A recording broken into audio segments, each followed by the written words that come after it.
बात आज से 10 साल पुरानी है कबीर। जब तेरे पापा और तुम्हारे चाचा के बीच किसी बात को लेकर भयंकर झगड़ा हो गया था। दोनों का खून गर्म था। दादू, जो अपने जमाने के तजुर्बे और पुरानी यादों के साथ बात कर रहे हैं, और दूसरी तरफ है उनका पोता कबीर, जो आज की भाग दौड़ भरी जिंदगी और नए ख्यालों का प्रतीक है। अरे दादू, आप हर शाम इस बालकनी में चुपचाप बैठकर क्या सोचते रहते हो? आजकल की भागती दौड़ती दुनिया में किसी के पास फुर्सत ही कहाँ है कि वो बैठकर पुरानी यादों के पन्ने पलटे।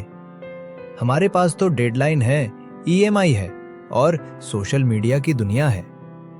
बेटा कबीर, तू जितनी तेजी से भाग रहा है ना, उतनी ही तेजी से तू खुद से दूर भी हो रहा है।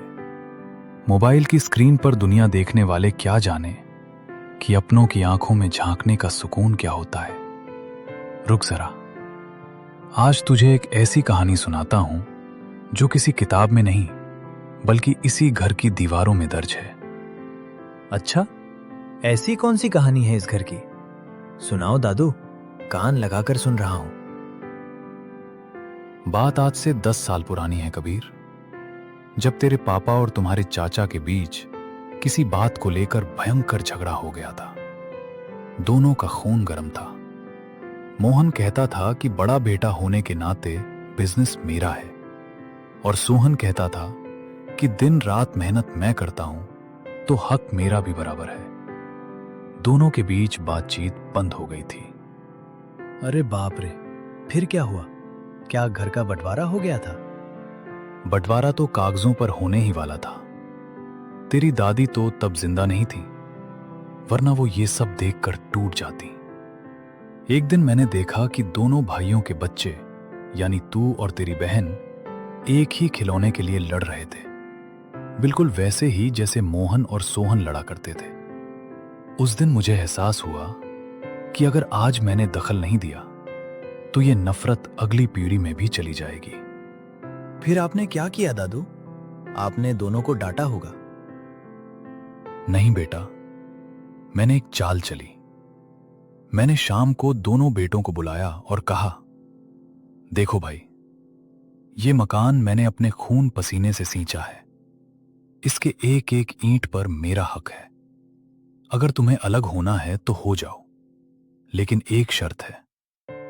दोनों ने पूछा, कैसी शर्त?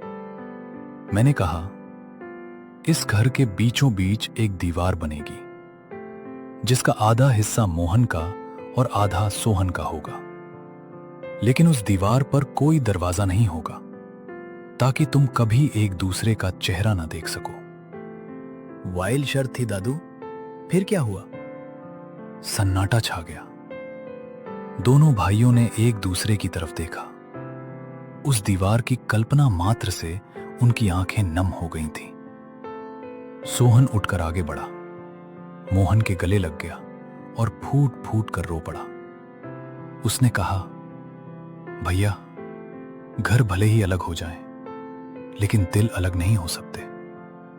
मुझे जमीन या दुकान नहीं चाहिए, मुझे मेरा बड़ा भाई चाहिए। वाह दादू, सच में कहानी सुनकर रोंगटे खड़े हो गए। हमें लगता है कि हम बहुत समझदार हैं, लेकिन कई बार हम छोटी छोटी चीजों के लिए अपनों को खो बैठते हैं। बस यही बात समझाने के लिए तो आज मैंने तुझे यहां बिठाया है मेरे बच्चे। जिंदगी बहुत छोटी है। रिश्ते कांच की तरह होते हैं। अगर उन पर धूल जम जाए तो उन्हें प्यार से साफ किया जाता है, उन्हें तोड़ा नहीं जाता। आज देख ले, तेरे पापा और चाचा साथ मिलकर इस परिवार को संभाल रहे हैं, और हम सब एक छत के नीचे हंसते खेलते हैं।